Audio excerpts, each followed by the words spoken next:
ആദരണീയനായ അധ്യക്ഷൻ, വ്യക്തിപരമായി എൻ്റെ സ്വന്തം ജ്യേഷ്ഠ സഹോദരനായ ഞങ്ങളുടെ പ്രിയങ്കരനായ MLA ആയ നന്ദേട്ടൻ, ഈ മഹത്തായ സമ്മേളനം വളരെ പണ്ഡിതോചിതമായി സാമ്പത്തിക ശാസ്ത്രത്തിൻ്റെയും സാമൂഹ്യശാസ്ത്രത്തിൻ്റെയും സംസ്കാരത്തിൻ്റെയും സമന്വിത രൂപമായൊരു പുതിയ കേരളത്തിൻ്റെ നവകേരളത്തിൻ്റെ ചിത്രം വരച്ച് കാണിച്ചു തന്ന ഡോക്ടർ തോമസ് ഐസക്, ഏറ്റവും പ്രിയങ്കരായ ഡോക്ടർ KT ജലീൽ, ശശികുമാർ, കൂട്ടായി ബഷീർക്ക, EN മോഹൻദാസേട്ടൻ, സാനു അടക്കം എല്ലാവർക്കും വിനീതമായ നമസ്കാരം. വളരെ പ്രബുദ്ധമായ ഒരു സദസ്സാണ്. 2 ദിവസമായി കേരളത്തിൽ ഒരുപക്ഷെ ഏറ്റവും അപൂർവമായ ഒരു സംവാദ പരിസരത്തിലാണ് നിങ്ങൾ ജീവിച്ചത്. EMSനെ മുൻനിർത്തിക്കൊണ്ട് എങ്ങനെയായിരിക്കണം നമ്മുടെ ഇന്നത്തെ കേരളം, നാളത്തെ കേരളം, അതിനു വേണ്ട വിഭവങ്ങൾ ഒരുക്കുകയാണ്. കമ്മ്യൂണിസ്റ്റ് ആശയലോകം, thesis, antithesis and then synthesis എന്നൊരു ശാസ്ത്രീയ പദ്ധതിയിലാണ് മുന്നോട്ട് പോകുന്നത്. കമ്മ്യൂണിസ്റ്റുകാർ അഭിപ്രായങ്ങളെ ഭയക്കാറില്ല. ഒരു അഭിപ്രായം ഉണ്ടാകുന്നു, അതിനൊരു എതിരഭിപ്രായം ഉണ്ടാകുന്നു, ആന്റിതിസിസ് ഉണ്ടാകുന്നു. അത് രണ്ടും ചേർന്നൊരു സിന്തസിസ്, ഒരു പുതിയ ആശയ സംഹിത രൂപപ്പെടുന്നു. മാർക്സ് അർത്ഥപൂർണമായി പറഞ്ഞത് മാറ്റത്തിന് മാത്രം മാറ്റമില്ല, മാറ്റം തുടർന്നുകൊണ്ടിരിക്കും. ഡയലക്റ്റിക്സ് ഉപയോഗിച്ച് പുതിയ കാലത്തിനനുസൃതമായി മാർക്സിസ്റ്റ് സമീപനങ്ങളെ നവീകരിക്കണമെങ്കിൽ ഇങ്ങനെ ചിന്തയുള്ളവർ, ഇടതുപക്ഷ മനോഭാവമുള്ളവർ, പുരോഗമനോത്സുകർ ഒരുമിച്ചിരിക്കുകയും നമ്മുടെ കാലത്തെ വിഷയങ്ങളൊക്കെ ചർച്ച ചെയ്യും. ഒടുവിൽ തോമസ് ഐസക് പറഞ്ഞത് EMS അവസാനം സംഘടിപ്പിച്ച ചർച്ച അതായിരുന്നു.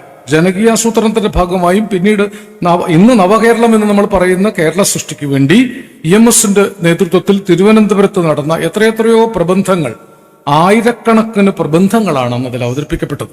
അതായിരുന്നു EMS. 20-ആം നൂറ്റാണ്ട് ലോകത്തിന് നൽകിയ ചിന്താവിസ്മയത്തിന്റെയും ദാർശനിക വിപ്ലവത്തിന്റെയും പ്രായോഗിക രാഷ്ട്രീയ പ്രതിബദ്ധതയുടെയും വിശ്വമാതൃകയായിരുന്നു EMS. വിശ്വപൗരനായിരുന്നു, യുഗസ്രഷ്ടാവായിരുന്നു. 1909 ജനിച്ച് 98 മരിച്ചു. 89 വർഷം കാലത്തിന്റെ മുഖാകൃതി മാറ്റിയ കഴിഞ്ഞ നൂറ്റാണ്ടിൽ മനുഷ്യമോചന രണഭൂമികളിൽ ഉണർന്നിരുന്ന ചിന്തയുടെ ധീരതയാണ്. EMS മരിച്ചപ്പോൾ ഞാനൊരു കവിത എഴുതി. ഞാൻ 2 രാഷ്ട്രീയ നേതാക്കൾ മരിച്ചപ്പോൾ മാത്രമാണ് കവിത എഴുതിയത്. അത് എന്റെ മഹത്വമായിട്ടല്ല, എഴുതാതിരിക്കാൻ നിവൃത്തിയില്ലാതെ എഴുതിപ്പോയതാണ്. ഒന്ന് EMS മരിച്ചപ്പോഴും മറ്റൊന്ന് നായനാർ മരിച്ചപ്പോഴും. EMS മരിച്ചപ്പോഴുള്ള കവിത ദേശാഭിമാനി വാരികയിലും, നായനാർ മരിച്ചപ്പോൾ ആ കവിത ദേശാഭിമാനി വാരാന്ത പതിപ്പിലുമാണ് അച്ചടിച്ചു വന്നത്. EMS എന്നായിരുന്നു EMSനെ കുറിച്ചുള്ള കവിതയുടെ പേര്, നായനാർ എന്നായിരുന്നു നായനാരെ കുറിച്ചുള്ള കവിതയുടെ പേര്. ഒരു മാറ്റത്തിന് വേണ്ടി ഞാൻ ആ കവിത ഒന്ന് ചൊല്ലി നോക്കാം. EMSനെ കുറിച്ചുള്ള, ഒരുപക്ഷെ നിങ്ങൾ വായിച്ചതായിരിക്കും, നേരത്തെ 1-2 തവണ ഞാൻ ചൊല്ലിയിട്ടുണ്ട്. EMS: പ്രഭുത തൻ സൗഖ്യമെല്ലാം ഉപേക്ഷിച്ച് പുതിയ കാലത്തെ ബുദ്ധനായി തീർന്നവൻ, പതിതവർഗ മഹാമോചനത്തിന്റെ ബലിനിലങ്ങളിൽ വാക്കായി ജ്വലിച്ചവൻ, യുഗചരിത്രമീ മനുഷ്യന്റെ മരണമില്ലാത്ത സ്നേഹപ്രവാചകൻ, പണിയമാടങ്ങൾ, പട്ടിണിക്കൂരകൾ, കരളു കത്തിച്ചു കാത്ത കനൽ തരി. പ്രിയ സഖാവേ, തിരിച്ചറിയുന്നു നീ രുധിരശോണ നക്ഷത്രമാകുന്നതായി ഒരു മഹാവർഗ സഞ്ചയം നിന്നിലൂടൊരു മനുഷ്യനെപ്പോലെ ശബ്ദിപ്പതായി. ഒരു മഹാവർഗ സഞ്ചയം നിന്നിലൂടൊരു മനുഷ്യനെപ്പോലെ ശബ്ദിപ്പതായി. മഷിയുണങ്ങാത്ത പേന മനീഷിതൻ നിശിതമാം നിലപാടുകൾ വിപ്ലവജ്വലനമായി വിശ്വചക്രവാളങ്ങളിൽ കൊടിയുയർത്തുന്ന ചിന്തതൻ ധീരത ഒടുവിലത്തെ പോരാളി വീഴും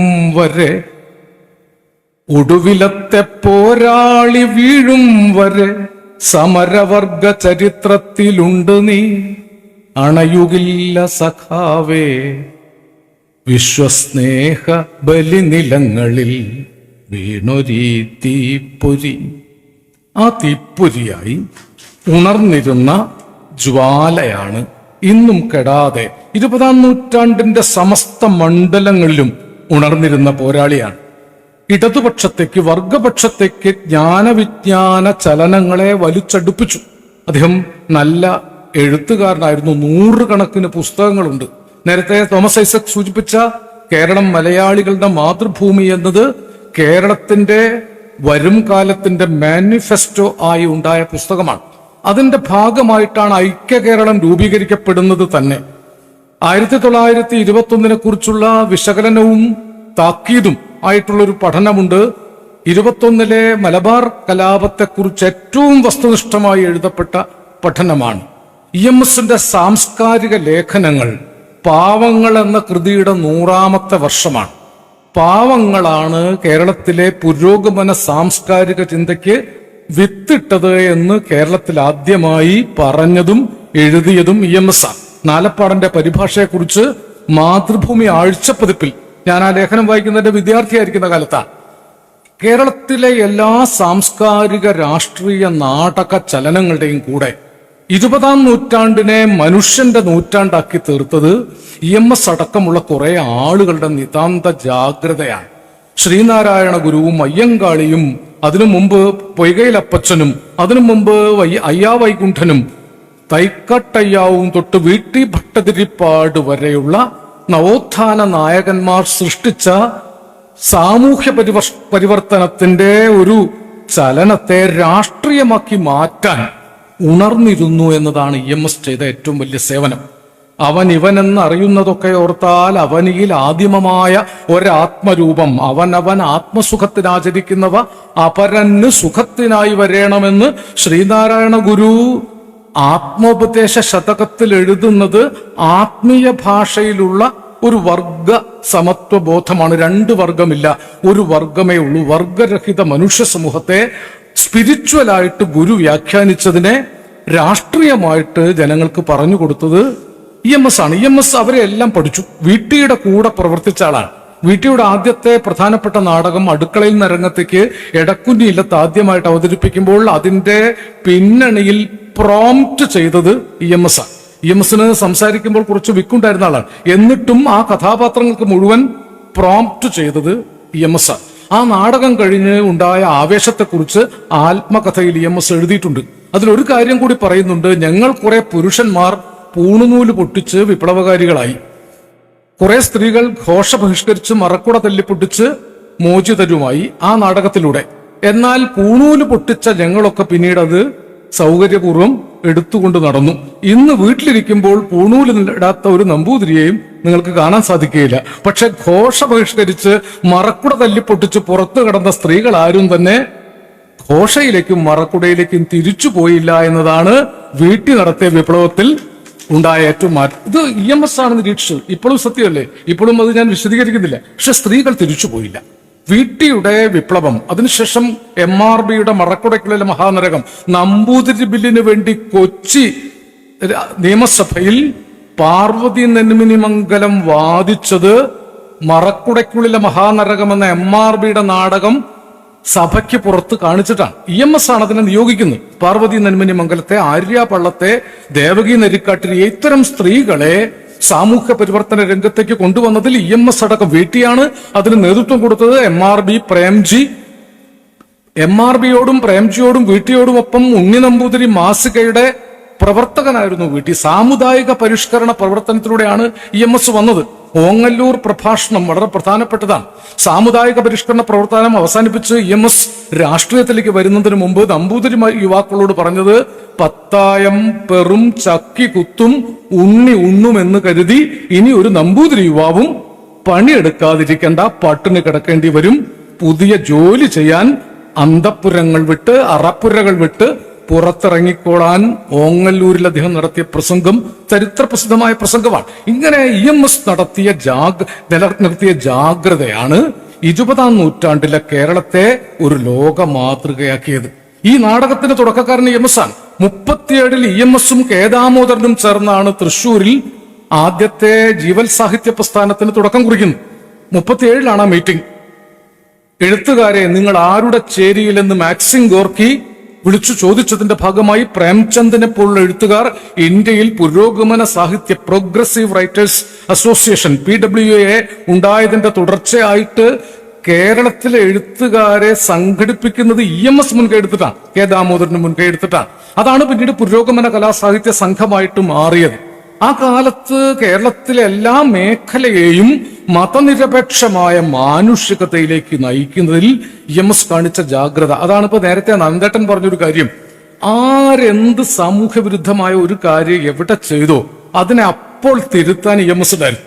90കളുടെ തുടക്കത്തിൽ എൻ്റെ ഒരു ലേഖനത്തിന് EMS മറുപടി എഴുതിയ കാര്യം നന്ദേട്ടൻ പറഞ്ഞു. ഞാനത് ഇപ്പോഴും വലിയ അഭിമാനത്തോടുകൂടി സ്വീകരിക്കുന്ന ഒരാളാണ്. VP സിംഗ് ഗവൺമെന്റിനെ ഒരു വശത്ത് നിന്ന് BJPയും മറ്റൊരു വശത്ത് നിന്ന് ഇടതുപക്ഷവും പിന്തുണച്ചൊരു കാലമുണ്ടായിരുന്നു. അപ്പൊ ആ കാലത്താണ് എന്റെ അന്നത്തെ അപക്വമായ രാഷ്ട്രീയ നിരീക്ഷണം വെച്ചുകൊണ്ട് ഇത് ഭാവിയിൽ ഫാഷിസ്റ്റ് രാഷ്ട്രീയത്തെ വളർത്താനേ സഹായിക്കുകയുള്ളൂ എന്നും ഇലക്ഷന് മുമ്പ് പരസ്പര ധാരണ ഉണ്ടാക്കാത്ത ആളുകൾ ഇങ്ങനെ രണ്ട് വിരുദ്ധ ശക്തികൾ ഒരു ശക്തിയെ പിന്തുണയ്ക്കുന്നത് രാഷ്ട്രീയമായി നാളെ ഇടതുപക്ഷത്തിന് ദോഷം ചെയ്യുമെന്നും ഈ പറയുന്ന BJP രാഷ്ട്രീയം വളരുമെന്നാണ് പറഞ്ഞത്. ഒരർത്ഥത്തിൽ ശരിയായി എന്ന് ഇപ്പൊ തോന്നുന്നുണ്ട്. അന്ന് അത് ഞാനൊരു വലിയ കടുങ്കൈ ചെയ്തത് 1929-30 സുഭാഷ് ചന്ദ്രബോസ് ഇന്ത്യൻ നാഷണൽ കോൺഗ്രസിന്റെ പ്രസിഡന്റായിരുന്ന കാലത്ത് കോൺഗ്രസിലെ സോഷ്യലിസ്റ്റ് വിഭാഗത്തിന്റെ നേതാക്കൾ കേരളത്തിൽ EMS-ഉം മുഹമ്മദ് അബ്ദുറഹ്മാൻ സാഹിബുമായിരുന്നു. മുഹമ്മദ് അബ്ദുറഹ്മാൻ സാഹിബ് പ്രസിഡന്റും EMS സെക്രട്ടറി ആയിരുന്നു കോൺഗ്രസ് സോഷ്യലിസ്റ്റ് പാർട്ടിയുടെ. അന്ന് ഈ MN റോയ് റാഡിക്കൽ ഹ്യൂമനിസ്റ്റ് ആയിരുന്ന കമ്മ്യൂണിസ്റ്റ് ഇന്റർനാഷണലിൽ നിന്ന് പുറത്താക്കപ്പെട്ട കൊളോണിയൽ തിസീസിൽ ലെനിന്റെ തിസീസ് തിരുത്താൻ മാത്രം വലുപ്പമുണ്ടായിരുന്ന കമ്മ്യൂണിസ്റ്റുകാരനായിരുന്നു റോയ് ആണ് മാർക്സിസ്റ്റ് പാർട്ടി അംഗീകരിക്കുന്ന ഇന്ത്യയിലെ കമ്മ്യൂണിസ്റ്റ് പാർട്ടി താഷ്കന്റിൽ രൂപീകരിച്ചത്. ഇത് CPI-ക്കാർ അംഗീകരിക്കുന്നില്ല അല്ലെ. 1920 താഷ്കന്റിൽ വെച്ച് പ്രവാസി കമ്മ്യൂണിസ്റ്റുകാരെ സംഘടിപ്പിച്ചുകൊണ്ട് റോയ് ആണ് ആ ആദ്യത്തെ ഇന്ത്യൻ കമ്മ്യൂണിസ്റ്റ് പാർട്ടി താഷ്കന്റിൽ രൂപീകരിച്ചത്. ആ റോയ് ഒരു പ്രമേയം കൊണ്ടുവരാൻ സാഹചര്യമുണ്ടായി. കാരണം സുഭാഷ് ബോസ് ജയിച്ചപ്പോൾ ഗാന്ധിജിയുടെ ആരാധകനായിരുന്ന പട്ടാഭി സീതാരാമയ്യ തോറ്റ് സുഭാഷ് ബോസ് ജയിച്ചു. അപ്പോൾ ഗാന്ധിജി പറഞ്ഞു, പട്ടാഭിയുടെ പരാജയം എന്റെ പരാജയം. അപ്പൊ ഗാന്ധിജിക്ക് ദുഃഖമുണ്ടായി എന്നറിഞ്ഞ് ഒരു പ്രമേയം കൊണ്ടുവന്നു കോൺഗ്രസ് വർക്കിംഗ് കമ്മിറ്റിയിൽ. കോൺഗ്രസ് പ്രസിഡന്റ് ആരായിരുന്നാലും മഹാത്മാഗാന്ധിയുടെ ഉപദേശ നിർദ്ദേശങ്ങൾക്കനുസരിച്ച് മാത്രമേ പ്രവർത്തിക്കാവൂ. ആ പ്രമേയത്തിനെതിരായി MN റോയ് ഒരു പ്രമേയം കൊണ്ടുവന്നു. അന്ന് റോയ് പ്രതീക്ഷിച്ചു കോൺഗ്രസ് സോഷ്യലിസ്റ്റുകൾ അതിനെ പിന്തുണയ്ക്കുമെന്ന്. എന്നാൽ നിർണായക ഘട്ടത്തിൽ കോൺഗ്രസ് സോഷ്യലിസ്റ്റുകൾ കുറ്റകരമായ നിഷ്പക്ഷത പാലിച്ചു. അതുവഴി ഗാന്ധിജിയുടെ ആത്മീയ പ്രഭാവത്തിന് മുൻപിൽ ഇന്ത്യൻ ഇടതുപക്ഷ സ്വപ്നത്തെ ആദ്യം തന്നെ അടിയറവ് വെച്ചു എന്ന് MN റോയ് എഴുതിയ ഒരു ലേഖനത്തിന്റെ വരികൾ ഞാൻ ഉദ്ധരിച്ചു. അതിന് EMS മറുപടി എഴുതി ഇങ്ങനെയാണ്. നോക്കൂ, 90കളിൽ എന്റെ പേര് പരാമർശിക്കേണ്ട ഒരു കാര്യവും EMSനില്ല. ആലങ്കോട് ലീലാകൃഷ്ണൻ എഴുതിയ ഒരു ലേഖനമുണ്ട് എന്ന് പറഞ്ഞിട്ടാണ് ആ ലേഖനം തുടങ്ങിയത്. അതിൽ അദ്ദേഹം പലതും പറയുന്നുണ്ട്, ചില വസ്തുതകളുണ്ട്. പക്ഷേ 30-ൽ ജനിച്ചിട്ട് പോലും ഇല്ലാത്ത അദ്ദേഹം അന്ന് ത്രിപുര കോൺഗ്രസ് സമ്മേളനത്തിൽ നടന്ന കാര്യങ്ങൾ കണ്ടതുപോലെ എഴുതി വച്ചിരിക്കുന്നു എന്നാണ് ആദ്യത്തെ വിമർശനം. മറ്റൊന്ന്, ഒത്തുതീർപ്പുകളുടെ രാഷ്ട്രീയം കീഴടങ്ങലാണെന്ന് ഈ എഴുത്തുകാരൻ വിചാരിച്ചു പോകുന്നു. അത് സ്വപ്നജീവിയുടെ രാഷ്ട്രീയമാണ്. പ്രായോഗിക രാഷ്ട്രീയത്തിൽ സ്വപ്നജീവിയുടെ രാഷ്ട്രീയത്തിന് വലിയ പ്രാധാന്യമില്ല എന്നിങ്ങനെ ഓരോന്നോരോന്ന് പറഞ്ഞ് അവസാനം EMS എഴുതിയത്, ഈ ലേഖനത്തിൽ ചില വസ്തുതകൾ ഉണ്ടെങ്കിലും ഇത്തരം ഒരു സന്ദർഭത്തിൽ ഇങ്ങനെ ഒരു ലേഖനം എഴുതുക വഴി ഈ ലേഖകൻ ഇപ്പോൾ സഹായിച്ചിരിക്കുന്നത് കോൺഗ്രസിനെയും BJPയെയുമാണ് എന്നാണ് ലേഖനം അവസാനിപ്പിച്ചത്. അപ്പൊ ഞാൻ അതിനുശേഷം രാഷ്ട്രീയ ലേഖനങ്ങൾ അധികം ഒന്നും എഴുതിയിട്ടില്ല. എഴുതുമ്പോൾ ഞാൻ വിചാരിക്കും ഞാൻ എന്തെങ്കിലും ചെയ്താൽ ആത്യന്തികമായിട്ട് ആരെയാണ് സഹായിക്കുക എന്ന് EMS പറഞ്ഞതുപോലെ വിശകലനം ചെയ്യാനുള്ള ശേഷി ഇല്ലാത്തതുകൊണ്ട് ഇപ്പോൾ മിണ്ടാതിരിക്കലാണ് ബുദ്ധി എന്ന് എന്നെ പഠിപ്പിച്ചത് EMS. അപ്പൊ ഞാൻ പറഞ്ഞത്, എന്നെ പോലൊരു നിസ്സാരനായ വിദ്യാർത്ഥിയെ പോലും തിരുത്താൻ പോകുന്ന ജാഗ്രതയായിരുന്നു. അതാരാണോ ഇത്തരം സാമൂഹ്യ വിരുദ്ധവും തൊഴിലാളി വർഗ വിരുദ്ധവും ഇടതുപക്ഷ വിരുദ്ധവുമായ ചിന്ത, എഴുതണമെന്നില്ല, ചിന്തയുണ്ടെങ്കിൽ പോലും അവിടെ ഇടപെട്ട് EMS തിരുത്തും. EMS പല കാര്യങ്ങളിൽ ഇടപെട്ടത് അങ്ങനെയാണ്. ശരീഅത്ത് വിവാദം 2ഉം കെട്ടും 4ഉം കെട്ടും EMSന്റെ മോളയും കെട്ടും എന്നൊക്കെ ഇവിടെ മുദ്രാവാക്യം വിളിച്ച കാലത്ത് ശരീഅത്ത് വാസ്തവത്തിൽ മുസ്ലിം സമൂഹത്തിന് അനുകൂലമായിട്ട് EMS നടത്തിയൊരു ശ്രമമാണെന്ന് പിൽക്കാലത്ത് നമുക്ക് മനസ്സിലായി. EMSനെ പോലെ മലബാറിലെ മുസ്ലിം സമൂഹത്തെ സ്നേഹിച്ചൊരു മനുഷ്യനുണ്ടായിട്ടില്ല. ബ്രിട്ടീഷുകാരുടെ കാലത്ത് 21 കലാപകാലത്ത് Malabar war knives act, Mappila outrages act, കെട്ടി ജലീലിനൊക്കെ അറിയാം, അദ്ദേഹം അതിനെ കുറിച്ച് പഠനം നടത്തിയ ആളാണ്. Malabar war knives act, Mappila outrages act, അത് പ്രകാരം മാപ്പിളയുടെ വീട്ടിൽ കറിക്കത്തി കണ്ടാലും ഒരു മുസ്ലിമിനെ അറസ്റ്റ് ചെയ്യാൻ വകുപ്പുണ്ട്. ആ നിയമം 1957 EMS മന്ത്രിസഭ EMS മുൻകൈ എടുത്താണ് ആ 2 കരി നിയമങ്ങൾ പിൻവലിച്ചു. മലബാറിലെ മുസ്ലിം സമൂഹത്തിന്റെ നേരെ വലിയ ആയുധമായി നിന്നിരുന്ന അത് പിൻവലിച്ചത് EMS ആണ്. പള്ളി നിർമ്മിക്കാൻ അവകാശം ഉണ്ടായിരുന്നില്ല, മുസ്ലിം പള്ളി നിർമ്മിക്കാൻ അവകാശം ഉണ്ടായിരുന്നില്ല ബ്രിട്ടീഷ് മലബാറിൽ. അന്ന് മദ്രാശിയാണ് തലസ്ഥാനം. കാമരാജ നാടാരുടെ അടുത്ത് പലതവണ നിവേദനവുമായിട്ട് പെരിന്തൽമണ്ണയിൽ ഒരു പള്ളി തുടങ്ങാൻ പറ്റാതെ പോയത് EMSന്റെ മന്ത്രിസഭയാണ്. ഇപ്പോഴും അതിനെ EMS പള്ളി എന്നാണ് വിളിക്കുന്നത്. EMSന്റെ മന്ത്രിസഭയാണ്. മുസ്ലിം സമുദായത്തിന് വേണ്ടി ഒരു ജില്ല ഉണ്ടാക്കി കൊടുത്തു എന്ന ചീത്തപ്പേര് ഇന്നും EMS കേട്ടുകൊണ്ടിരിക്കുക. അങ്ങനെ മുസ്ലിം സമുദായത്തെ, ക്രൈസ്തവ സമുദായത്തെ ഒക്കെ മനുഷ്യരായി കണ്ടുകൊണ്ട് അവരുടെ പരിമിതികളെ ഉല്ലംഘിക്കുന്ന വിധത്തിൽ വിദ്യാഭ്യാസ നയത്തിൽ, വിദ്യാഭ്യാസ ബില്ല്, മുണ്ടശ്ശേരി മാഷിന്റെ വിദ്യാഭ്യാസ ബില്ലുണ്ടാക്കിയ വിപ്ലവം ചെറുതല്ലല്ലോ. 57 ആ ഗവൺമെന്റ് ഉണ്ടാക്കിയ പല ചലനങ്ങളുമാണ് 2025 വരെയുള്ള മാറി മാറി വന്ന ഇടതുപക്ഷ ഗവൺമെന്റുകൾ ഇന്നും പിന്തുടരുന്നത്. 2025 കോവിഡ് കാലത്തും അടിസ്ഥാന മനുഷ്യപക്ഷത്ത് നിൽക്കാൻ ഒരു ഗവൺമെന്റ് ലോകത്താകെ ഉണ്ടായത്, കേരളത്തിൽ മാത്രമായത് ആ ഇടതുപക്ഷ രാഷ്ട്രീയം ഇവിടെ ശക്തിപ്പെട്ടു നിന്നതുകൊണ്ടാണ്. അതിന്റെ കാവൽക്കാരനായിരുന്നു EMSന്റെ സാഹിത്യാവബോധം, EMSന്റെ സാഹിത്യ ലേഖനങ്ങൾ നിർബന്ധമായി നിങ്ങൾ വായിക്കേണ്ടതാണ്. ആശാന്റെ ദുരവസ്ഥയെക്കുറിച്ചുള്ള പ്രധാനപ്പെട്ട ഒരു പഠനമുണ്ട്. ആശാനെ കുറിച്ച്, വള്ളത്തോളിനെ കുറിച്ച്, ഈ പറയുന്ന നാലപ്പാട്ട് നാരായണമേനോനെ കുറിച്ച്, ഏറ്റവും ഒടുവിൽ PK പോക്കൂരും KN കുഞ്ഞഹമ്മദ് എഴുതിയ പുസ്തകത്തെക്കുറിച്ച് വരെ വിമർശനാത്മകമായും ഒക്കെ അദ്ദേഹം എഴുതും. അദ്ദേഹത്തിന്റെ എഴുത്തിൽ ഈ ജാഗ്രത ഉണ്ടായിരുന്നു. എനിക്കൊരു ഓർമ്മയുള്ളത്, ഞാൻ കുറച്ചു കാലം കഥാപ്രസംഗകനായി നാടു ചുറ്റിയ ഒരാളാണ്. അപ്പൊ ഞാൻ പുരോഗമന കഥാപ്രസംഗ കലാസംഘടനയുടെ സെൻട്രൽ എക്സിക്യൂട്ടീവ് കമ്മിറ്റി മെമ്പറായിരുന്നു. എന്റെ 22-23 വയസ്സ് കാലത്ത്. അന്ന് സാംബശിവനാണ് പ്രസിഡന്റ്. സാംബശിവന്റെ കഥാപ്രസംഗത്തിന്റെ രജത ജൂബിലി ആഘോഷം നടന്നത് എനിക്കിപ്പോഴും ഓർമ്മയുണ്ട്. EMS ആണ് അത് ഉദ്ഘാടനം ചെയ്തത്. EMSന്റെ ആദ്യത്തെ വാചകം എങ്ങനെയാണ്: ഞാനും സാംബശിവനും തമ്മിൽ കാണും. മിക്കപ്പോഴും ഞാൻ ഇറങ്ങുമ്പോൾ സാംബശിവൻ കയറുകയായിരിക്കും, അല്ലെങ്കിൽ ഞാൻ കയറുമ്പോൾ സാംബശിവൻ ഇറങ്ങുകയായിരിക്കും. അങ്ങനെയാണ് കേരളത്തിലെ ഇടതുപക്ഷ രാഷ്ട്രീയം, അല്ലെ?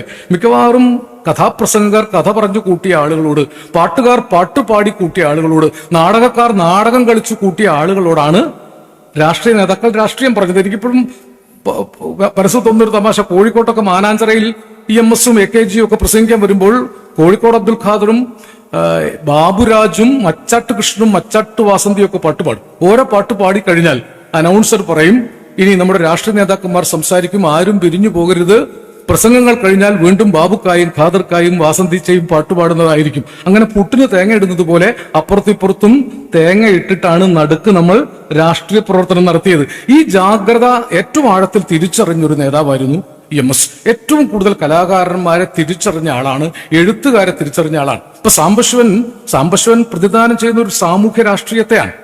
കഥാപ്രസംഗവും നാടകവുമാണ്. 29 എടക്കുനിയിലത്ത് വീട്ടിയുടെ നേതൃത്വത്തിൽ നടന്ന അടുക്കള നാടകം കഴിഞ്ഞ് പാട്ടബാക്കി 37 ജീവൽ സാഹിത്യ പ്രസ്ഥാനത്തിന്റെ സംഭാവനയാണെന്ന് നമ്പൂതിരിപ്പാട് തന്നെ ആത്മകഥയിൽ എഴുതിയിട്ടുണ്ട്. അന്ന് കൊരഞ്ഞൂരിൽ പൊന്നാനി താലൂക്ക് കർഷക സംഘത്തിന്റെ സമ്മേളനത്തിൽ അവതരിപ്പിക്കാൻ പാട്ടബാക്കി എഴുതാൻ നിർദ്ദേശിക്കുന്നത് EMS ആണ്. ഇപ്പോ നന്ദേട്ടന്റെ നേതൃത്വത്തിൽ കോതമുക്കിൽ ഒരു പ്രവർത്തനം നടക്കുന്നുണ്ട്. അവിടെ പാട്ടബാക്കി വീണ്ടും അവതരിപ്പിക്കുന്നുണ്ട്. ഞാൻ പറഞ്ഞ പാട്ടബാക്കി അടക്കമുള്ള രാഷ്ട്രീയ നാടകങ്ങൾ, കഥാപ്രസംഗമൊക്കെ ചെയ്ത ജോലി ചെറുതല്ല. 924 ആദ്യത്തെ കഥാപ്രസംഗം. സത്യദേവനാണ് ആ കഥ പറഞ്ഞത്. അദ്ദേഹം ശ്രീരാമചരിതവും മാർക്കാണ്ഡേയ ചരിതവും പറഞ്ഞുകൊണ്ട് നടക്കുന്ന ആളായിരുന്നു. അദ്ദേഹത്തോട് ഈ ശ്രീരാമചരിതം കേട്ട് സഹോദരൻ അയ്യപ്പൻ ചോദിച്ചു, ഈ കാലത്ത് ഈ പുരാണ കഥ പറഞ്ഞിട്ട് നാട്ടുകാർക്ക് എന്താണ് പ്രയോജനം? 1924 ചോദിക്കുന്നത്. ഈ ജനങ്ങളോട് പുരാണം പറഞ്ഞിട്ട് എന്താണ് കാര്യം?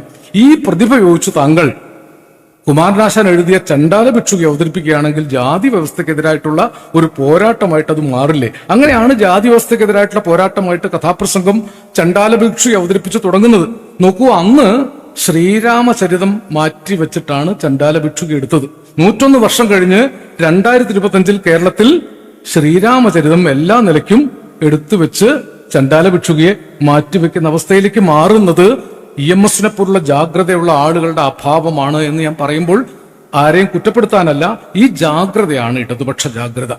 പണ്ട് ഞങ്ങളുടെ നാട്ടിലൊക്കെ പറയും, മന്ത്രവാദം കഴിഞ്ഞിട്ട് ഈ ദുർമൂർത്തികളൊക്കെ ഒഴിപ്പിച്ചാൽ 41 ദിവസം കാവൽ നിൽക്കണം. ശ്രദ്ധ തെറ്റിയാൽ ഈ ദുർമൂർത്തികളൊക്കെ തിരിച്ചു വരും. ഇപ്പൊ നമ്മൾ കുറെ ദുർമൂർത്തികളൊക്കെ ഒഴിപ്പിച്ചു നമ്മുടെ പല സമരങ്ങൾ കൊണ്ട്. പക്ഷെ കാവൽ വേണ്ടത്ര ശരിയാവാത്തത് കൊണ്ട് സച്ചിദാനന്ദ മാഷ് എഴുതിയതുപോലെ ഏറുന്നു വീണ്ടും നമ്മൾ ഒഴിച്ച പിശാചുക്കൾ കാവിയിൽ കറുപ്പിൽ ആത്മാക്കൾക്ക് വിലപേശി. കേരളത്തിൽ നടന്നു നോക്കിയാൽ എല്ലാ ഉടൻകൊല്ലി വൈദ്യന്മാരുടെ ജ്യോതിഷ കാര്യാലയങ്ങളും മഷിനോട്ടക്കാരും കുട്ടിച്ചാത്തൻ സേവക്കാരും വർദ്ധിച്ചു വരികയാണ്. പ്രബുദ്ധ കേരളത്തിൽ ഒരു ഉളുപ്പും മാനവും ഇല്ലാതെ കുട്ടിച്ചാത്തന്റെ അടുത്തേക്ക് പോകുന്ന ആളുകളുടെ എണ്ണം കൂടിക്കൂടി വരിക. ഇങ്ങനെ അന്ധവിശ്വാസങ്ങൾ, ദുർമന്ത്രവാദത്തിന് വേണ്ടി 2 സ്ത്രീകളെ കൊന്ന് മാംസം വേവിച്ച് തിന്ന നരഭോജികളും കേരളത്തിലുണ്ട്. ഈ ജാഗ്രത കുറവിനെയാണ് EMS എന്നും. EMSന്റെ ഉടനീളം ഞാൻ പറഞ്ഞ സാംബശിവനെ കുറിച്ച് പറഞ്ഞില്ല. സാംബശിവന്റെ 25ാം വാർഷികത്തിൽ സാംബശിവൻ ചെയ്ത സേവനങ്ങളെ കുറിച്ച് EMS അക്കമിട്ട് നിരത്തി പറഞ്ഞു. ലോക സാഹിത്യത്തെ ജനങ്ങളെ പരിചയപ്പെടുത്തിയത് ഈ സാംബശിവനാണ്. ഒഥല്ലോ, ഗോസ്റ്റ്, അന്നക്കരനീന, യുദ്ധവും സമാധാനവും, ബ്രദേഴ്സ് കരമസവും, ലോക പ്രശസ്തങ്ങളായ കൃതികൾ, നെല്ലിന്റെ ഗീതം. ഇപ്പൊ ഞാനിത് കേൾക്കുമ്പോൾ എന്റെ മനസ്സിൽ അന്ന് ഞാൻ 10 വയസ്സുള്ളപ്പോ എന്റെ നാട്ടിൽ ഒഥല്ലോ വന്ന് പറഞ്ഞു സാംബശിവൻ. അപ്പൊ അന്ന് ഈ ഒഥല്ലോ എന്താന്ന് അറിയാത്ത നാട്ടുപുറത്തെ വിദ്യാഭ്യാസം ഇല്ലാത്ത ആളുകളാണ്. ഇപ്പോഴും എന്റെ നാട്, ഞാൻ നന്ദേട്ടനെ കുറിച്ച് സ്ഥലത്താണ് താമസിക്കുന്നത്. വലിയ വിദ്യാസമ്പന്നം എന്നുള്ള നാടല്ല. അവിടെ ചായപ്പിടിയിൽ പിറ്റേ ദിവസം ഈ പത്രം വായിച്ച് ചർച്ച നടക്കും. അവിടെ വെച്ചാണ് ഞാൻ ഈ ബൂർഷ എന്നുള്ള വാക്കൊക്കെ ആദ്യം കേട്ടത്. വീടി തെറുപ്പുകാരൻ മൊയ്തുണ്ണിക്ക പറഞ്ഞിട്ടാണ് ഞാൻ ആദ്യം ബൂർഷ എന്നുള്ള വാക്ക് കേട്ടത്. ബൂർഷയെ പേടിക്കേണ്ടടോ, പെറ്റി ബൂർഷയാണ് പേടിക്കേണ്ടതെന്ന് മൊയ്തുണ്ണിക്ക പറഞ്ഞതിരിക്കപ്പോഴും ഓർമ്മയുണ്ട്. അവിടെ പൊന്നംകുട്ടിയേട്ടൻ എന്ന് പറഞ്ഞ അടക്ക കച്ചവടക്കാരൻ പറയാണ്, എടോ ബാവേ, ഈ റൊട്രിഗോ ഭയങ്കര കുഴപ്പക്കാരനാടോ. അപ്പൊ ബാവൊക്കെ പറഞ്ഞു, റൊട്രിഗോ അല്ല കുഴപ്പക്കാരൻ പൊന്നംകുട്ടിയേട്ട, ഈയാഗോ ആണ് സകല കുഴപ്പത്തിനും കാരണം. 2 പേർക്കും വിദ്യാഭ്യാസമല്ല. അടക്ക കച്ചവടക്കാരനും വെറ്റ കച്ചവടക്കാരനാണ്. അപ്പൊ വേറൊരാൾ പറയാണ്, അതെ, ഈ സാമ്പൻ ഈ കഥയൊക്കെ എഴുതി കൊടുക്കുന്നത് ഷേക്സ്പിയർ എന്ന് പറയുന്ന ഒരാളാണ്. അപ്പൊ ഞാൻ ആ കാലത്ത് വിചാരിച്ചിരുന്നത് ഷേക്സ്പിയർ എന്ന് പറഞ്ഞ സാംബശിവന് കഥാപ്രസംഗം എഴുതി കൊടുക്കുന്ന ആളാണെന്നാണ്. കാരണം അത്രമേൽ സാംബശിവനാണ് അത് EMS ആണ് ആദ്യം പറയുന്നത്. ഈ ലോക സാഹിത്യ കൃതികളെ 25ാം വാർഷികത്തിലെ ആ പ്രസംഗപ്പുണ്ടോന്നറിയില്ല, സാംബശിവന്റെ സംഭാവന. ഞാൻ പറഞ്ഞു, നിങ്ങൾ ഒഥല്ലോ വായിച്ചവരല്ലേ, സാംബശിവന്റെ കഥാപ്രസംഗം കേട്ടിട്ടുണ്ടോ? നമ്മുടെ നാട്ടിലുണ്ട് തൃക്കുളം കൃഷ്ണൻകുട്ടി എന്നൊരു കാഥികൻ, നിങ്ങളോട് ആദരിച്ചല്ലോ ഒന്നല്ലേ. ഈ അർദ്ധരാത്രികൾ ലയനം വരെ എന്നുള്ള കഥാപ്രസംഗം കൊണ്ട് അദ്ദേഹം ഒരു കാലത്ത് നമ്മുടെ കമ്മ്യൂണിസ്റ്റ് വേദികളെ ഇളക്കി മറിച്ചിരുന്ന കാലം ഓർമ്മയുണ്ട്. കാഥികന്മാർ ചെറിയ പണിയല്ല ചെയ്തതെന്ന് പറയാം. ഇപ്പൊ സാംബശിവന്റെ ഒഥല്ലോയുടെ പ്രശ്നം ഡെസ്ഡമനയെ ഒഥല്ലോയ്ക്ക് സംശയമാണെന്നുള്ളത് അതിന്റെ കേന്ദ്ര പ്രമേയമാണ്. സാംബശിവൻ കഥ പറയുമ്പോൾ ആദ്യം തന്നെ ഒരു പ്രണയഗാനമുണ്ട്. പ്രണയപരവശനായിട്ട് ഒഥല്ലോ ഡെസ്ഡമനയോട് പാടുന്നൊരു പാട്ടുണ്ട്. അപ്സരസാണെന്റെ ഡെസ്ഡമൻ ഹൃദയമായി. അവിടെ നിർത്തും സാംബശിവൻ. എന്നിട്ട് പറയും, പങ്കയാക്ഷിയുടെ ഭർത്താവിന് പങ്കയാക്ഷിയോട് വലിയ പ്രേമം വരുമ്പോ പങ്കയാക്ഷിയെ എന്ന് നീട്ടി വിളിക്കാതെ പങ്കിയെ എന്ന് വിളിക്കത്തില്ലയോ, അതുപോലെ അപ്സരസാണെന്റെ ഡെസ്ഡമൻ ഹൃദയമായി പാടുമാടും സുഹൃത് സമ്മേളനങ്ങളിൽ സൽസ്വഭാവത്തിന്റെ ദേവതയാണവൾ, സംശയിക്കില്ലൊരു കാലത്തും നിന്നെ ഞാൻ. ഒരു ഭാര്യ ഭർത്താവിനോട് നിന്നെ ഞാൻ ഒരു കാലത്തും സംശയിക്കില്ല എന്ന് പറഞ്ഞാൽ അതിന്റെ അർത്ഥം അയാൾ പണ്ടും സംശയിച്ചിരുന്നു, ഇപ്പോഴും സംശയിക്കുന്നുണ്ട്, നാളെയും സംശയിക്കുമെന്നാണെന്ന് ഏത് ഭാര്യയ്ക്ക് മനസ്സിലാവും. ഇപ്പൊ ഒഥല്ലോയുടെ മർമ്മം സാധാരണക്കാർക്ക് വേണ്ടി കൃത്യമായി പൊളിച്ചു കൊടുത്ത ഇത്തരം കാഥികർ, KPSC പോലുള്ള നാടക പ്രസ്ഥാനങ്ങൾ, കാളിദാസ കലാകേന്ദ്രം പോലുള്ള നാടക പ്രസ്ഥാനങ്ങൾ, എണ്ണമറ്റ സാമൂഹ്യ സാംസ്കാരിക ക്ലബ്ബുകൾ, ആർട്സ് ആൻഡ് സ്പോർട്സ് ക്ലബ്ബുകൾ, എണ്ണമറ്റ ഗ്രന്ഥശാലകൾ, കേരള ലൈബ്രറി കൗൺസിൽ എന്ന്, സ്റ്റേറ്റ് ലൈബ്രറി കൗൺസിൽ നിന്ന് അറിയപ്പെടുന്ന 46-ൽ സാക്ഷാൽ PN പണിക്കർ അമ്പലപ്പുഴയിലും 37-ൽ ദാമോദരൻ മലബാറിലും ആരംഭിച്ച ഗ്രന്ഥശാല പ്രസ്ഥാനം, ഇത്തരം പ്രസ്ഥാനങ്ങളുടെ വളർച്ചയിലൂടെ മതനിരപേക്ഷമായ ഒരു കേരളം ഉണ്ടാകുന്നതിന് നിത്യം കാവലായി നിന്ന രാഷ്ട്രീയ നായകനായിരുന്നു അദ്ദേഹം. എല്ലാം വായിച്ചിരുന്നു, എല്ലാം കണ്ടിരുന്നു. എവിടെയൊക്കെ സാമൂഹ്യ വിരുദ്ധമായ ചലനങ്ങൾ ഉണ്ടാകുന്നു, ഒരുപക്ഷെ യാഗം, തിരുവനന്തപുരത്തെ യാഗം, സോമയാഗത്തിനെതിരെ ആദ്യത്തെ ലേഖനം EMS നമ്പൂതിരിപ്പാടാണ് എഴുതിയത്. ഒരു യാഗം എന്ത് അപകടകരമായ അവസ്ഥയിലേക്കാണ് പറയുമ്പോൾ EMSന്റെ ഏറ്റവും അടുത്ത ആളുകളിൽ ഒരാളായ അക്കിത്തമായിരുന്നു അതിന്റെ ഒരു പ്രധാനപ്പെട്ട പ്രവർത്തകൻ. അക്കിത്തത്തിനോട് ബഹുമാനക്കുറവുണ്ടല്ല. ഈ യാഗം ഉണ്ടാക്കാൻ പോകുന്നത് പുനരുത്ഥാന രാഷ്ട്രീയം എന്നാണ്. നവോത്ഥാനത്തിന് പകരം പുനരുത്ഥാനം. അതാണിപ്പോൾ ഈ കേരളം നേരിടുന്ന ഏറ്റവും വലിയ ഭീഷണി. നമ്മെ ഹിന്ദുവാക്കി, മുസൽമാനാക്കി, ക്രിസ്ത്യാനിയാക്കി, നമ്മെ കണ്ടാലറിയാതാക്കി, ആയിരം മാനവ ഹൃദയങ്ങൾ ആയുധപ്പുരകളാക്കി മനുഷ്യൻ തെരുവിൽ മരിക്കുകയും മതങ്ങൾ ചിരിക്കുകയും ചെയ്യുന്ന ഒരു ദുരവസ്ഥയിലേക്ക് ആധുനിക കേരളത്തെ കൂടി തള്ളിവിടാൻ വേണ്ടിയാണ് പുനരുത്ഥാനവാദികൾ ക്ഷേത്രങ്ങളും വിശ്വാസ കേന്ദ്രങ്ങളും ഒക്കെ കേന്ദ്രീകരിച്ച് അവരുടെ സാംസ്കാരിക പ്രവർത്തനം ചെയ്യുന്നത്. പുനരുത്ഥാനവാദികൾ അവരുടെ സാംസ്കാരിക പ്രവർത്തനം ചെയ്യുന്നുണ്ട്. പതുക്കെ പതുക്കെ സാംക്രമിക രോഗം പോലെ നമ്മിലേക്കും പടരുന്നുണ്ട്. അത് പടരാതിരിക്കലും മനുഷ്യപക്ഷ രാഷ്ട്രീയം എന്നത് മതനിരപേക്ഷമാണ്. മതങ്ങളെ വേണ്ടെന്ന് വെക്കേണ്ടതില്ല, മതത്തെ ഉപേക്ഷിക്കേണ്ടതുമില്ല, മതങ്ങളെ ഉപേക്ഷിക്കാനും സാധ്യമല്ല. പക്ഷെ മതങ്ങൾ മുന്നോട്ട് വെക്കുന്ന മനുഷ്യവിമോചനത്തിന്റെ ആശയങ്ങളെ നമ്മൾ ഏറ്റെടുക്കണം. ഒരുപക്ഷെ 39-ൽ ബീഡിതെറുപ്പ് തൊഴിലാളികളുടെ സമരം പൊന്നാനിയിൽ നടന്നപ്പോൾ അന്ന് ആബാലവൃദ്ധം മുസ്ലിം സമൂഹം ആ സമരത്തിൽ പങ്കുചേർന്നു. നല്ല നമ്പൂതിരിയായ പ്രേംജി അന്ന് പാടി നടന്നത് ഒരു പക്ഷെ ഇന്ന് ഓർമ്മയുണ്ടോ പലർക്കും അറിയില്ല. വേലവിയർപ്പുകൾ വറ്റും മുമ്പേ കൂലി കൊടുക്കണമെന്നരുൾ ചെയ്തു, കൊലകൾ എതിർക്കും തിരുനബി സ്വല്ലല്ലാഹു അലൈഹി വസല്ലം. ഒരു നല്ല നമ്പൂതിരി സ്വല്ലല്ലാഹു അലൈഹി വസല്ലം എന്നൊക്കെ തെറ്റുകൂടാതെ പറയുന്നത് കേട്ടത് കൊണ്ട് മാത്രമല്ല, ജലീൽ ഭായിക്കൊക്കെ അറിയാം, അത് വേല ചെയ്ത് വിയർപ്പ് വറ്റുന്നതിന് മുമ്പ് കൂലി കൊടുക്കണമെന്നത് അന്ത്യപ്രവാചകൻ മുഹമ്മദ് നബിയുടെ ഒരു ഹദീസ. അതൊരു കമ്മ്യൂണിസ്റ്റ് പക്ഷ നിലപാടാണ്. അത് നബി പറഞ്ഞാലും നമുക്ക് സ്വീകരിക്കാവുന്നതാണ്. യേശുക്രിസ്തു മോസ്കോയിൽ എന്ന് പറഞ്ഞിട്ട് ദാമോദരന്റെ പ്രമാദമായ ഒരു ലഘുലേഖയാണ്. യേശുക്രിസ്തു കമ്മ്യൂണിസ്റ്റുകാരനാണെന്ന് അതിൽ സ്ഥാപിച്ചിരിക്കുന്നത്. നിന്ദിതരെ, നിരാശ്രയരെ, പട്ടിണി കിടക്കുന്നവരെ നിങ്ങൾ കൂടെ വരൂ എന്ന് പറഞ്ഞ ആദ്യത്തെ വിപ്ലവകാരിയാണ് യേശുദേവൻ എന്ന് പറഞ്ഞത് ദാമോദരൻ എന്ന കമ്മ്യൂണിസ്റ്റാണ്. അപ്പൊ ഈ മതങ്ങളിലുള്ള മനുഷ്യവിമോചനപരമായ ആശയങ്ങളെ മനുഷ്യരുടെ കൂടെ നിർത്തേണ്ടത് ആണ് കമ്മ്യൂണിസ്റ്റുകാരുടെ ഉത്തരം. അല്ല മതങ്ങളെ തള്ളിക്കളയാനൊന്നും കമ്മ്യൂണിസ്റ്റുകാർ എവിടെയും പറഞ്ഞിട്ടൊന്നുമില്ല. മതം മനുഷ്യനെ മയക്കുന്ന കറുപ്പാണെന്ന് പറഞ്ഞ മാർക്സ് തന്നെ ആശ്രയങ്ങൾ നഷ്ടപ്പെട്ടവർക്ക് ചിലപ്പോൾ മതം അഭയമായി തീരും എന്നും പറഞ്ഞിട്ടുണ്ട്. ഗുരുവായൂർ സത്യാഗ്രഹ കാലത്ത് നായന്മാർക്ക് അടിക്കാൻ അവകാശമില്ലാത്തൊരു മണിയുണ്ടായിരുന്നു അവിടെ. നിങ്ങൾക്ക് കേട്ടറിവുണ്ടാവും. നായന്മാർ മണി അടിക്കുന്നില്ല എന്ന് ഉറപ്പാക്കാൻ വേണ്ടി നായന്മാർ തന്നെയാണ് കാവലും നിന്നിരുന്നത്. അതാണ് ആത്മാവിന്റെ അടിമത്വം.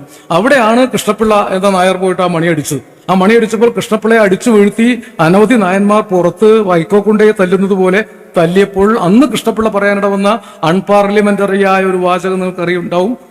ഉശിരുള്ള നായര് മണിയടിക്കും, ഇലനക്കി നായർ അവന്റെ പുറത്തടിക്കും. അന്ന് ഈ കൃഷ്ണപിള്ള മണിയടിച്ചത് കൃഷ്ണപിള്ളയ്ക്ക് അമ്പലത്തിൽ കയറാനല്ല, അമ്പലത്തിൽ കയറാൻ അധികാരവും അവകാശവുമുള്ള മനുഷ്യരെ തടഞ്ഞു നിർത്തുന്ന സാമൂഹ്യ അനീതിക്കെതിരെ ശബ്ദിക്കാൻ അന്നും കമ്മ്യൂണിസ്റ്റുകാരനാണ് ഉണ്ടായിട്ടുള്ളത് എന്നതൊരു പ്രധാനപ്പെട്ട കാര്യമായിട്ട് കമ്മ്യൂണിസ്റ്റുകാർ മനസ്സിലാക്കേണ്ട കാര്യം. EMS അതിനെ നിഷേധിച്ച ഒരാളല്ല. EMS മതത്തിനെ അല്ല നിഷേധിച്ചത്, മതത്തിന്റെ സാമൂഹ്യ വിരുദ്ധതയാണ്. EMS മതത്തെ നിഷേധിച്ചിട്ടില്ലെന്ന് മാത്രമല്ല, അദ്ദേഹം തന്നെ പറഞ്ഞിട്ട് ഞാൻ വേദം മുഴുവൻ ഉരുക്കഴിച്ച് പഠിച്ചതാണ്, ഒരു പ്രയോജനവും എനിക്കതുകൊണ്ട് ഉണ്ടായില്ല, വേദം എന്താണെന്ന് എനിക്ക് ഇപ്പോഴും അറിഞ്ഞുകൂടാ, പുതിയ തേങ്ങ പോലെയാണ് അത് കിട്ടിയത്. പക്ഷെ അദ്ദേഹത്തെ മനസ്സിലാക്കിയത് EMSന്റെ മാത്രം കാലം, ഈ കാലത്ത് നമുക്ക് ഈ ജാഗ്രത പാലിക്കണം. കാരണം നമ്മൾ വീട്ടി തൊട്ട് കേട്ടി വരെ എന്ന് ഞങ്ങൾ ആലങ്കാരികമായിട്ട് പറയും. വീട്ടി നമ്പൂതിരി സ്ത്രീകളെ മോചിപ്പിച്ചുവെങ്കിൽ കേട്ടി മുസ്ലിം സ്ത്രീകളെ കൈലുകൾ പിടിക്കണ കൈകളുണ്ടുയരണ കൈകളിൽ കിലുങ്ങണ വളകളൊച്ച കൂട്ടണ്. ഇത് അന്ന് കേട്ടി എഴുതിയതാണ്. സ്ത്രീകൾ കൈലുകൾ പിടിക്കുന്ന കൈകൾ കൈകൾ പുറത്തേക്ക് കലാപം കൂട്ടി ഇറങ്ങുകയാണെന്ന് മുസ്ലിം സമൂഹത്തെ അഡ്രസ് ചെയ്തുകൊണ്ട് ഈ മലപ്പുറം ജില്ലയിലാണ് 40കളിൽ EK അയമുവിന്റെ ഇജ്ജ് നല്ല മനുഷ്യനാകാൻ നോക്ക് എന്ന നാടകം ഉണ്ടായത്. അതിലാണ് നിലമ്പൂർ ആയിഷത്ത് ആദ്യം അഭിനയിച്ചത്. വെടിയുണ്ടകൾക്കിടയിൽ നിന്നുകൊണ്ടാണ്. വെടിയേറ്റ് എയർഗൺ കൊണ്ട് വെടിയേറ്റ് ചോര വാർന്നൊലിച്ചു വരെ ആയിഷത്ത് അഭിനയിച്ചു. ആയിഷത്ത് അപ്പോഴും നമ്മുടെ കൂടെ ജീവിച്ചിരിപ്പുണ്ട്, നമ്മുടെ വേദികളിലൊക്കെ ധാരാളം വരുന്ന ഒരാളാണ്. അന്ന് ഡോക്ടർ ഉസ്മാൻ, നിലമ്പൂർ ബാലൻ, KT മുഹമ്മദ് അന്ന് മലപ്പുറത്തുകാരനാണ്, മലപ്പുറത്തുണ്ടാക്കാലത്ത് EK അയമു, KG ഉണ്ണീൻ അവർ എഴുതിയ നാടകം ഇജ്ജ് നല്ല മനുഷ്യനാകാൻ നോക്ക് എന്നാണ് പറഞ്ഞത്. അതിൽ KG ഉണ്ണീൻ എഴുതിയ നാടകത്തിലൊരു പാട്ട്, അതിപ്രശസ്തമായ ഒരു പാട്ട് നിങ്ങൾക്ക് ഓർമ്മയുണ്ടോ എന്നറിയില്ല. അല്ല പടച്ചൊരു ഭൂമി ഇതിന്നൊരു കൂട്ടരു കുത്തകയാക്കി നിറുത്തി അതിനുടയതിരും നിലയുമെ ഇതുവരെ കണ്ടിടുകാതെ ജന്മി അകലയിരുന്നിട്ടതിൽ വിളയുന്നത് തിന്നുകയാണേ റബ്ബേ തിന്നുകയാണേ. കേട്ടാലൊരു മാപ്പിളപ്പാട്ടാ. അതൊരു പ്രത്യയശാസ്ത്രമാണ്. അള്ള പടച്ചൊരു ഭൂമി ഒരു കൂട്ടര് കുത്തകയാക്കി വെച്ച് അതിന്റെ അതിർത്തിയും നിലയും അറിയാതെ ജന്മി അകലെ ഇരുന്നിട്ട് അതിൽ വിളയുന്നത് തിന്നുകയാണ്. ഈ ചൂഷണം അവസാനിപ്പിക്കാൻ റബ്ബേ നീയും ഞങ്ങളുടെ കൂടെ സമരത്തിന് വരണമെന്ന് അള്ളാഹുവിനോട് അപേക്ഷിക്കുന്ന ഒരു സമരഗാനമാണ് 40കളിൽ KG ഉണ്ണീൻ എഴുതുന്നത്. അതേ കാലത്ത് എന്റെ പ്രദേശത്ത് എടപ്പാൾ NP പോക്കർ എഴുതിയൊരു പാട്ട്, ഈ കാണും സങ്കടം തീർന്നിടുമോ മക്കളെ പോറ്റാൻ കഴിഞ്ഞിടുമോ, ഈ കാണും സങ്കടം തീർന്നിടുമോ മക്കളെ പോറ്റാൻ കഴിഞ്ഞിടുമോ. അന്ന് ഏത് കാലത്താ മക്കളെ പോറ്റാൻ കഴിയുമോ എന്ന് സങ്കടം പുലർത്തിയിരുന്ന ഇബ്ലീസിന്റെ മക്കൾ എന്ന നാടകം, അത് AA മലയാളി, ആലുക്കൽ അവറാൻ AA മലയാളിയുടെ ഇബ്ലീസിന്റെ മക്കൾ എന്ന നാടകം. ഞാൻ മലബാറിലെ നാടകത്തിലെ പാട്ടുകൾ ഇങ്ങനെ അന്വേഷിച്ച് നടക്കുക. ഇപ്പൊ ഞാനും നന്ദേട്ടനും കൂടി ഇപ്പൊ കഷ്ടപ്പെട്ട് പൊൻകുന്നം ദാമോദരന്റെ 4 പാട്ട് ശേഖരിച്ചു. പൊൻകുന്നം ദാമോദരൻ ചെറുകാടിന്റെ നമ്മളൊന്നിനു വേണ്ടി എഴുതിയ പാട്ടുകൾ നമ്മുടെ കയ്യിലില്ല. ഇരുനാഴി മണ്ണിനായി അലയുന്ന കർഷകർ ഇരുകാലി മാടുകളായിരുന്നു, ഒരു തുണ്ടം മണ്ണിനായ അലസനാം ജന്മിക്കവർ തല പോലും കൈകെട്ടി കാഴ്ചവെച്ചു, അത് മാറി കാറ്റിന്റെ ഗതി മാറി തല കൊയ്യുന്ന അരിവാളായി അമ്പിളി മാറി എന്നൊക്കെ ആ കാലത്താണ് ദാമോദരൻ എഴുതുന്നത്. പച്ചപ്പനന്തത്തെ, പുന്നാരപ്പൂമുത്തെ, പുന്നലിൻ പൂൻകതിര് 4 പാട്ട് കിട്ടിയിട്ടുണ്ട്. ആ പാട്ടുകളൊക്കെ നമുക്ക് നഷ്ടപ്പെട്ടു പോയതാണ്. KG സത്താർ ബായുടെ ഒരു പാട്ട് അടുത്ത കാലത്ത് അത് റെക്കോർഡുണ്ട്. KPSCയുടെ പാട്ടുകൾ മാത്രമേ റെക്കോർഡുള്ളൂ. മലബാറിലുള്ള എണ്ണമറ്റ നാടകങ്ങൾ കേന്ദ്ര കലാസമിതി, പൊന്നാനി കേന്ദ്ര കലാസമിതി, വള്ളുവനാട് കേന്ദ്ര കലാസമിതി, കോഴിക്കോട് കേന്ദ്ര കലാസമിതി, മലബാർ കേന്ദ്ര കലാസമിതി അവതരിപ്പിച്ച എണ്ണമറ്റ നാടകങ്ങളുടെ ഒന്നും പാട്ട് നമ്മുടെ കയ്യിലില്ല. അതിലൊരു പാട്ട്, കണ്ണിന്റെ കടമിഴിയാലെ കിന്നാരം പറയണ പെണ്ണെ ഇന്നെന്റെ നിൻമിഴിക്കൊരു നിറമാറ്റം പൊന്നെ പെണ്ണെ കണ്ണിന്റെ കടം. ആ പാട്ട് ഓർമ്മയുണ്ടോ? പണ്ട് KG സത്താർ ഭായി പാടിയതാ. ഈയിടെ അങ്ങനെ കുറെ അന്വേഷിച്ചപ്പോൾ യേശുദാസ് പാടിയതുകൊണ്ട് മാത്രം റെക്കോർഡ് ചെയ്യപ്പെട്ടൊരു പാട്ടുണ്ട്. നാടകത്തിന്റെ പാട്ടാണ്. ആ പാട്ട് നിങ്ങൾ കേട്ട് കാണും. അതൊരു കോട്ടയം ജോയ് സംഗീത സംവിധാനം നിർവഹിച്ചാണ്. ഒരു വാസുദേവൻ എന്ന സാധാരണ തൊഴിലാളി, നാട്ടും പുറത്ത് നാടകത്തിന് വേണ്ടി പ്രവർത്തിച്ചിരുന്ന വളരെ കുറച്ച് വിദ്യാഭ്യാസം ഉണ്ടായിരുന്ന വാസുദേവൻ എന്ന തൊഴിലാളി പ്രവർത്തനം എഴുതിയ പാട്ടാണ്. നിങ്ങൾക്ക് പറഞ്ഞാൽ വിശ്വാസം വരില്ല. കരിവളയിട്ട കൈയിൽ കുടമുല്ല പൂക്കളുമായി കരിമിഴിയാളെ നീ വരുമോ, കരിമിഴിയാളെ നീ വരുമോ. ഇങ്ങനെ മലബാറിൽ മാപ്പിളപ്പാട്ടുകൾ, നാടൻ പാട്ടുകൾ, കുറത്തിപ്പാട്ടുകൾ, പുള്ളുവപ്പാട്ടുകൾ, മനുഷ്യർ പാടാത്ത ജാതിപ്പാട്ടുകളെയും മതപ്പാട്ടുകളെയും സമന്വയിപ്പിച്ച് മനുഷ്യപ്പാട്ടുകൾ ഉണ്ടാക്കിയ ഒരു രാഷ്ട്രീയ സാംസ്കാരിക മുന്നേറ്റമാണ് പരിഷ്കൃത നാടുകൾ പല നൂറ്റാണ്ടുകൾ കൊണ്ട് പിന്നിട്ട മാനവികതയുടെ ദൂരം ഏതാനും പതിറ്റാണ്ടുകൾ കൊണ്ട് പിന്നിടാൻ മലയാളിയെ സഹായിച്ചു. ചുരുങ്ങിയ പക്ഷം നമ്മൾ 925 തൊട്ട് 2025 വരെയുള്ള കാലം, അത് EMS യുവാവായി ജാഗ്രതയോടു കൂടി ഇരുന്ന കാലമാണ്. ഇതൊക്കെ ശ്രദ്ധിച്ചയാളാണ്, ഇതൊക്കെ നിരീക്ഷിച്ചയാളാണ്, അതിനെയൊക്കെ വർഗപക്ഷത്തേക്ക് വലിച്ചടുപ്പിക്കാൻ ശ്രദ്ധിച്ച ഒരാളാണ്. അക്കാലത്തെ എല്ലാ കലാകാരന്മാരും കമ്മ്യൂണിസ്റ്റുകാരാണ്. PJ ആന്റണിയുടെ ഇൻക്ലാബിന്റെ മക്കൾ പോലുള്ള നാടകമൊക്കെ ഉണ്ടാക്കിയ വിപ്ലവം ചെറുതല്ല. SL പുരം സദാനന്ദന്റെ, തോപ്പിൽ ഭാസിയുടെ നിങ്ങൾ എന്നെ കമ്മ്യൂണിസ്റ്റാക്കി ഉണ്ടാക്കിയ വിപ്ലവത്തെ കുറിച്ച് പറയേണ്ടതില്ലല്ലോ. അന്ന് ONV അതിനുവേണ്ടി എഴുതിയൊരു പാട്ട് കുറത്തി വൃത്തത്തിലാണ്, പലയിടത്തും പാടാറുള്ളതാണ്. ശ്രീഭുവനം നാടുതോറും നാടു നല്ല ദേശം കന്നിമുന്നം. ആ ഇണത്തിലാണ് പൊന്നരിവാളം വിളിയിൽ കണ്ണെറിയുന്നോളെ ആ മരത്തിൻ പൂന്തണലിൽ വാടി നിൽക്കുന്നോളെ. ഈ ജാതിപ്പാട്ടിനെ പൊന്നരിവാളം പിള്ളിയിൽ കണ്ണെറിയുന്നോളെ, ആ മരത്തിൻ പൂന്തണലിൽ വാടി നിൽക്കുന്നോളെ എന്നാക്കുന്നു. പാട്ടുകാരൻ നാളെയുടെ ഗാട്ടുകാരനാണെന്ന് പ്രഖ്യാപിക്കുന്നു. നാളെയുടെ കാവൽക്കാരനാണ് എഴുത്തുകാരൻ, കലാകാരൻ, കവി.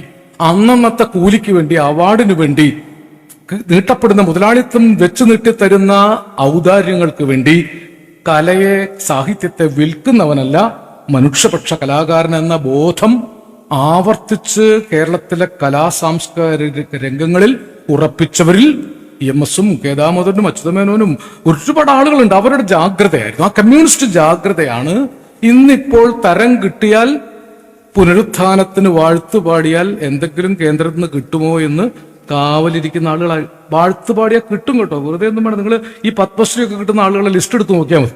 വെറുതെ വാഴ്ത്തുപാടിയാൽ ഒരു സാഹിത്യത്തിന്റെ പശ്ചാത്തലം വേണ്ട. ആരോടും എനിക്ക് വിരോധമില്ലാത്തതുകൊണ്ട് ഞാൻ പറയുന്നില്ല. ദൈവം സഹായിച്ച് നമ്മളെപ്പോലുള്ള ആളുകളൊന്നും ഒരു പോയിട്ടില്ല, പോകുകയില്ല. കാരണം പോകാതിരിക്കാൻ കാരണം EMS-നെ പോലുള്ള ആളുകൾ അന്ന് പഠിപ്പിച്ച ജീവിത ജാഗ്രതയാണ്. മരിച്ചാലും, ഞാനേതും കമ്മ്യൂണിസ്റ്റ് പാർട്ടിയിൽ അംഗത്തുള്ള ആളല്ല, നിങ്ങൾക്കറിയാം. ഒരു കമ്മ്യൂണിസ്റ്റ് പാർട്ടിയിൽ എനിക്ക് അംഗത്വമില്ല. പക്ഷെ എന്റെ ഹൃദയം ഉള്ളത് ഇടതുവശത്ത് തന്നെയാണ്. ഇത് വലത്തോട്ട് മാറാത്തത് വരെ ഞാൻ ഇടതുപക്ഷത്ത് തന്നെ ആയിരിക്കും. അതിൽ ആര് തോറ്റാൽ, ഒരുപക്ഷെ അവസാനത്തെ കമ്മ്യൂണിസ്റ്റ് പാർട്ടി പ്രവർത്തകരും ആ ചുവന്ന കൊടി താഴെ വെച്ചാൽ അതെടുത്ത് പൊന്തിക്കാൻ ആയുസ്സുണ്ടെങ്കിൽ ഞാൻ ഉണ്ടാകും എന്നതുകൊണ്ട് തന്നെയാണ് ജയൻ സഖാവ് എന്നെ വിളിച്ചപ്പോൾ, ഇന്ന് തുഞ്ചംപറമ്പിലാണ് എനിക്ക് പ്രവൃത്തി, ഞാനും നന്നായിട്ട് അവിടെ ഉണ്ടാവേണ്ടതാ. പ്രസംഗിച്ച് നിങ്ങളെ ബോധവൽക്കരിക്കാനോല്ല, നിങ്ങളെ ബോധവൽക്കരിക്കേണ്ട കാര്യമൊന്നുമില്ല. നല്ല ബോധവും നല്ല ചിന്തയുമുള്ള കേരളത്തിലെ, നമ്മുടെ പ്രദേശത്തെ ഏറ്റവും ക്രീമായ മനുഷ്യർ, ഇവരൊക്കെ എനിക്കറിയാം. ഞാൻ പല നാട്ടിലും ഗ്രാമീണ പ്രദേശങ്ങളിൽ കലാസമിതിയുടെ വാർഷികത്തിന് പ്രസംഗിക്കാൻ വരുന്നതാണ്. എൻ്റെ ഈ പ്രസംഗം പല രീതിയിൽ കേട്ട് കാണും. ഇപ്പൊ പ്രസംഗിച്ചാൽ ഒരു ബുദ്ധിമുട്ട്, ഇതൊക്കെ യൂട്യൂബുകാർ പ്രചരിപ്പിക്കുന്നുണ്ട്. ഒരിടത്ത് പ്രസംഗിച്ച് പിറ്റേടത്ത് പ്രസംഗിച്ചാൽ ഇതെല്ലോടോ യൂട്യൂബിൽ കേട്ടതെന്ന് ചോദിക്കും. ഇവിടെ പ്രസംഗകർ നേരിടുന്ന വലിയ വെല്ലുവിളിയാണ്. പക്ഷെ വേണ്ടാത്തത് പറയാൻ പറ്റില്ലല്ലോ. ഇതൊരു പ്രധാനപ്പെട്ട ഓർമ്മകൾ ഉണ്ടായിരിക്കണം. ഇന്നലെ കഴിഞ്ഞത് 3000 കൊല്ലം പഴക്കമുള്ള ഓർമ്മകളല്ല നമുക്ക് ആവശ്യം. 3000-ഓ 4000-ഓ കൊല്ലം മുമ്പ് ജനിച്ചുവോ മരിച്ചുവോ എന്ന് നിശ്ചയമില്ലാത്ത ഒരാളുടെ, ഒരു പുരാണ പുരുഷന്റെ ജന്മഭൂമി ഓർത്തെടുത്തിട്ട് പുതിയ സമൂഹത്തിന് പ്രത്യേകിച്ച് പ്രയോജനമൊന്നുമില്ല. പുനരുത്ഥാനവാദികൾക്ക് പ്രയോജനമുണ്ടാവും.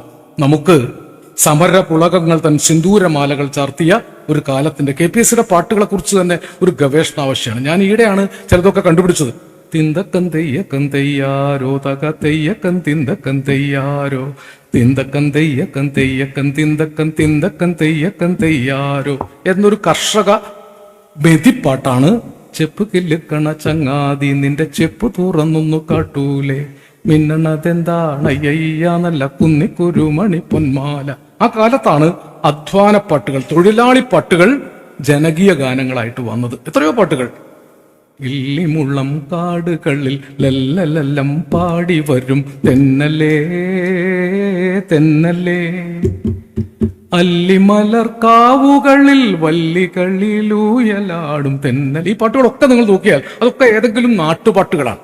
കർഷക തൊഴിലാളികൾ, സാധാരണ തൊഴിലാളികൾ ജീവിതത്തിൽ പാടിയിരുന്ന പാട്ടുകളെ ജനകീയ ഗാനങ്ങളാക്കുക എന്ന വലിയ ജനകീയ സാംസ്കാരിക പ്രവർത്തനം കഴിഞ്ഞ നൂറ്റാണ്ടിൽ കേരളത്തിൽ നടന്നിട്ടുണ്ട്. അത് നമ്മൾ പഠിക്കുന്നില്ല, അതിലേക്ക് തിരിഞ്ഞു നോക്കാൻ നമുക്ക് സമയമില്ല. ഞാൻ അതിനെക്കുറിച്ച് കൂടുതൽ പറയുന്നില്ല. പക്ഷെ ഈയിടെ ഞാൻ അത്ഭുതകരമായി കണ്ടൊരു കാര്യം, ഒരു പുതിയ കുട്ടി ഒരു ബാൻഡിൽ പാടിയത് KPSC സുലോചനയുടെ പാട്ടാണ്. അത് കോടിക്കണക്കിന് ആളുകളാണ് കേട്ടിരിക്കുന്നത്. സുലോചന പാടിയ പാട്ടാണെങ്കിൽ പുതിയ ബാൻഡിലാണ് അവതരിപ്പിച്ചിരിക്കുന്നത്. വെള്ളാരം കുന്നിലെ പൊന്മുളം കാട്ടിലെ പുല്ലാങ്കുഴലൂതും കാറ്റേവാ. ഈ വെള്ളാരം കുന്നിലെ അടിച്ചു നോക്കിയാൽ നിങ്ങൾ സുലോചനയുടെ പാട്ടല്ല, ഏറ്റവും പുതിയ ജനറേഷനിലെ ഇപ്പൊ ഇതാണ് ആൽഫ ബീറ്റ തലമുറയിലൊക്കെ പെട്ട കുട്ടികൾ ആ പാട്ടുകൾ പാടുന്നുണ്ട്. അവരതിനൊന്നും ഉപേക്ഷിച്ചിട്ടില്ല. നമ്മളാണ് അതിനൊക്കെ ഉപേക്ഷിച്ചത്. നമുക്കിപ്പോ ആ പാട്ടൊന്നും കേൾക്കാൻ നേരമില്ലല്ലേ. നമ്മുടെ കുട്ടികൾക്ക് ഈ ചരിത്രം, അത് ആ പാട്ടുകൾ അതുപോലെ വരാനല്ല, ചരിത്രത്തിന് പിന്നോട്ട് നടക്കാൻ പറ്റില്ല. പക്ഷേ കഴിഞ്ഞൊരു നൂറ്റാണ്ടിൽ നമ്മൾ സംഭരിച്ച മനുഷ്യോർജം കൊണ്ട് അല്ലാതാക്കാൻ വേണ്ടി പുനരുത്ഥാന ശക്തികൾ, ഫാഷിസ്റ്റ് ശക്തികൾ കിണഞ്ഞു പരിശ്രമിക്കുന്ന കാലത്ത് ഈ ഓർമ്മകൾ ഉയർത്തിപ്പിടിച്ചുകൊണ്ട് ഞങ്ങൾ പോരാടും. നമ്മൾ ഓർക്കുക നമ്മളെങ്ങനെ നമ്മളായെന്ന്. ഈ പരിച നമ്മുടെ കയ്യിലുണ്ട്. നമ്മൾ തോറ്റ ജനതയല്ല. അനേകം മനുഷ്യർ ചോര നീരാക്കി പോരാടിയിട്ടാണ് ഒരു മാതൃക കേരളം ഉണ്ടാക്കിയത്. അതുകൊണ്ടാണ് കേരളം പ്രളയകാലത്ത് മാതൃകയായത്, അതുകൊണ്ടാണ് കോവിഡ് കാലത്ത് മാതൃകയായത്. ഇന്നും കേരളത്തിൽ അടിസ്ഥാന മനുഷ്യർ പട്ടിണി കിടക്കാതെ ജീവിക്കുന്നുണ്ടെങ്കിൽ, നേരത്തെ സാർ പറഞ്ഞില്ലേ, ഈ മാതൃക കേരളം ഈ കമ്മ്യൂണിസ്റ്റ് ജാഗ്രത കൊണ്ട്, ഇടതുപക്ഷ ജാഗ്രത കൊണ്ടുണ്ടായതാണ്. ആ ജാഗ്രതയുടെ ഏറ്റവും വലിയ കാവലാളെയാണ് ഇന്ന് നമ്മൾ ഓർക്കുന്നത്. EMS എന്ന 3 അക്ഷരം മനുഷ്യന്റെ മരണമില്ലാത്ത പോരാട്ടങ്ങളുടെ കാവൽക്കാരന്റെ ശബ്ദമാണ്. മരണം വരെ പഠിക്കുകയും മരണം വരെ പോരാടുകയും ചെയ്തു. അവസാനത്തെ ലേഖനവും ദേശാഭിമാനിക്ക് എഴുതി കൊടുത്ത് മഷി ഉണങ്ങുന്നതിന് മുമ്പ് സ്വച്ഛന്ത മൃത്യുവിനെ പോലെ കണ്ണടച്ച EMS തരുന്ന സമരപുളകങ്ങൾ തൻ സിന്ദൂരമാലകൾ അത് നമുക്ക് അവകാശപ്പെട്ടതാണ്. അതുകൊണ്ട് പ്രിയ സഖാക്കളെ, തുടിപ്പു നിങ്ങളിൽ നൂറ്റാണ്ടുകളുടെ ചരിത്രമെഴുതിയ ഹൃദയങ്ങൾ, തുടിപ്പു നിങ്ങളിൽ നൂറ്റാണ്ടുകളുടെ ചരിത്രമെഴുതിയ ഹൃദയങ്ങൾ, കൊളുത്തി നിങ്ങൾ തലമുറ തോറും കെടാത്ത കൈത്തിരി നാളങ്ങൾ, കൊളുത്തി നിങ്ങൾ തലമുറ തോറും കെടാത്ത കൈത്തിരി നാളങ്ങൾ. നിങ്ങൾ നിന്ന സമർ രണ്ടെണ്ണപ്പൂവിൽ നിന്നണിഞ്ഞ കവചങ്ങളുമായി, നിങ്ങൾ നിന്ന സമർ രണ്ടെണ്ണപ്പൂവിൽ നിന്നണിഞ്ഞ കവചങ്ങളുമായി വന്നു ഞങ്ങൾ മലനാട്ടിലെ മണ്ണിൽ നിന്നിതാ പുതിയ ചെങ്കൊടി നേടി. ഞാൻ സാംസ്കാരിക വേദികളിൽ അവിടെ നിർത്താറാ. ഇവിടെ ധൈര്യമായിട്ട് പറയാം, ആ കൊടി ആരുടെ മുമ്പിലും പണയപ്പെടുത്തേണ്ടതില്ല. അനേകം രക്തസാക്ഷികൾ ചങ്കില ചോര കൊണ്ട് നിറം പകർന്ന ആ പോരാട്ടത്തിന്റെ ചെങ്കൊടിയാണ് കട്ടായം. നമ്മൾ അതിജീവിക്കും, നമ്മൾ അതിജീവിക്കുക തന്നെ ചെയ്യും. ലാൽ സലാം.